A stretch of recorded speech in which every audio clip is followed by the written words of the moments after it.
Mbote la famille Hello Libota Nangai. Awa toye ko présenter bino terrain oyo eza awa. Eza terrain vide na juste hangar oyo eza wana. Donc la fois dernière to laksaki bino ba terrain mi balé mo été kamaki déjà na ngambu awa. Awa toza na commune ya Nsele toujours na quartier Kimpoko 1. Donc awa na commune ya Nsele référence nae eza Daipen toye kota lupango moko oyo ba limite tango e bandi place totelemi awa eza na piqué oyo donc banda na piqué oyo awa et qui est tout droit tina 20 donc to bandeli awa eza avenue entre piqué oyo eza après ndako batol na mur eza avenue et yiti awa ndako lupango toye kota la e bandi awa na piqué oyo 1 tozo kende totambola mwa mbango totambola tokomati place oyo tozo lakisa deuxième piqué donc deuxième piqué et yeti awa donc tozo teka lupango oyo tozo teka une partie dernièrement to tayi ko cha vidéo ezalaki pour na lupango mobimba oyo ezalaki à 20h40 mais sur décision ya propriétaire sur décision na ye alobi toteka les sous mobimba te toteka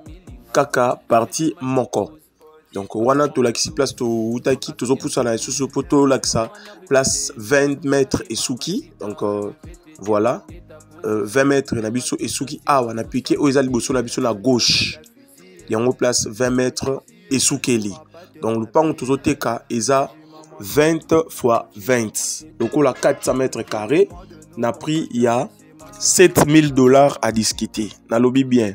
Tozoteka une partie oyo eza 20 mètres sur 20. Donc tozoteka le pont mobimba te tozoteka une partie oyo eza 20 sur 20 mais tozolakisa quand même le pont mobimba po tolakisaki déjà le pont mobimba.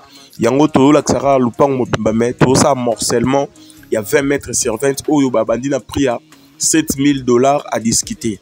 Donc dans le koloba lupang ou nyonso okobanda ti place totelemi a okobanda na balabala kuna place totelemaki ti a place totelemi eza lupang ya mutu moko mais sur décision na ye moko alobi toteka une partie donc une partie otozoteka eza 20 sur 20 donc terrain à 20 mètres sur 20 ozona hangar o eza wana bache yango na prix ya $7,000 à discuter donc epesa sa confusion te na ba oyo bako ta la vidéo lelo to na ba o bako landa émission o lelo et puis sa confusion te donc lupango eza mobimba toujours mais oyo tozoteka une partie sur décision ya yemoko pona makambo yemoko ay pona ba raison na yemoko personnel soit ba raison privée donc c'est un peu ça document eza en bonne et due forme a tozolak ça quand même environnement ndenge zali ndenge ba voisin pe ba somba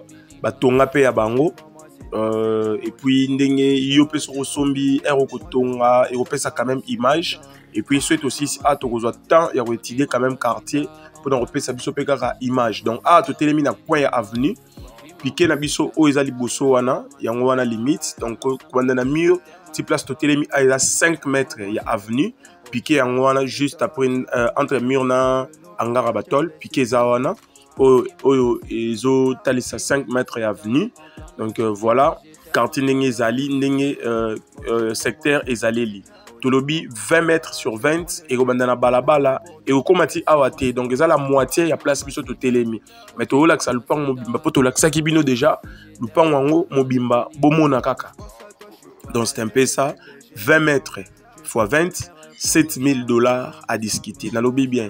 20 sur 20, $7,000 à discuter. Tout en non quartier. Na gauche, na biso.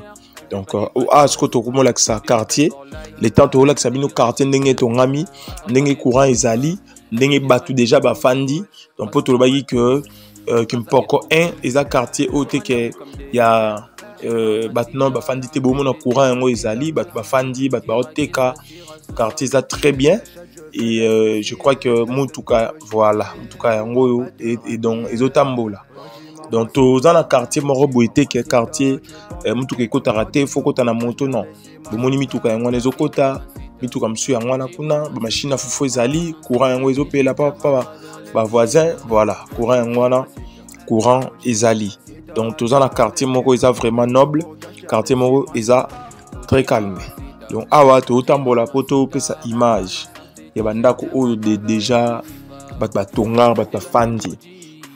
Donc wana kalamingi te to loba isusu te poto to banda rotambola mais to lobi que le pan on a biso est à 20 mètres sur 40 soit 800 mètres carrés oyo bache na prix à $15,000 à discuter. Donc voilà un peu toujours continuer toujours dans rotalara quartier to lobi to l'axara quartier pour mutu aeba a revendre na banani soka sombi soka tongi est-ce que quartier est avantagé est-ce que quartier est à ndengenine yango moni to l'axara quartier et bon mona na quartier batongi ba 2 niveaux ba 3 niveaux ndenge batongi boye donc eza avantage pour na mutu oazo somba donc dans 2 ans 3 ans 4 ans ti otongara malembe quartier ekozala na ba ndenge mususu bomona donc ba 2 niveaux yango ba 3 niveaux au batongi donc va venir en weza minene quartier est vraiment déjà habitable. Donc voilà tout le monde na musika bandaku bazali bomona ba singa courant éclairage public ezo pela donc quartier vraiment est bien là. Donc tout le $15,000 à discuter 20 mètres sur 40 autrement dit 800 mètres carrés.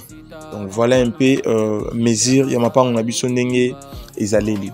Pour le reste les temps bozotika la kotala donc tolobaki awa toza na commune ya Nsele na Kimpoko 1 ils en a 2 entrées avant vidéo ici la boromona entrée ya Daipen ezali soit entrée ya site touristique au babengara Planète Sono donc okoki kokotela na Planète Sono soit okoki kokotela awa na Daipen place tolo laksabino siko. Donc bonne chance à tout le monde. Awa to komi déjà liboso Daipen tozo linga entrer na biso to côté na Daipen et kobima to bimela na Planète Sono pour nous faire comprendre mutu nyonso. Donc to bandeli 20 mètres sur 40 800 mètres carrés batia on a pris à $15,000 à discuter. Donc on nyonso vous a intéressé numéro na biso affiché na c'est yaba écran na bino wana benga biso to solo la to eba comment évoluer. Bonne chance à tout le monde, merci beaucoup, bye bye.